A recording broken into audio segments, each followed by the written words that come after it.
ঢাকা ১৫ আসনের নির্বাচনী পথসভায় ধানের শীষ প্রতীকে ভোট দেওয়ার আহ্বান জানিয়েছেন বিএনপির চেয়ারম্যান তারেক রহমান। রোববার ৮ ফেব্রুয়ারি বিকাল ৫টায় মিরপুর সেনপাড়া আদর্শ উচ্চ বিদ্যালয় মাঠে অনুষ্ঠিত নির্বাচনী পথসভা থেকে তিনি এ আহ্বান জানান।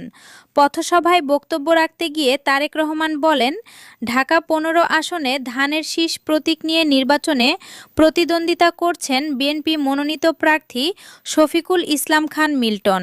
তিনি ঢাকা ১৫ আসনের ভোটারদের প্রতি আহ্বান জানিয়ে বলেন, শফিকুল ইসলাম খানকে ধানের শীষ মার্কায় ভোট দিয়ে বিজয়ী করুন।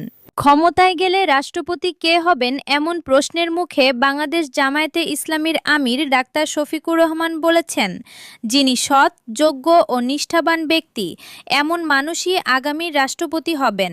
শনিবার সন্ধ্যায় রাজধানীর ঢাকা ১৫ আসনে গণসংযোগকালে সাংবাদিকদের প্রশ্নের জবাবে একথা বলেন তিনি।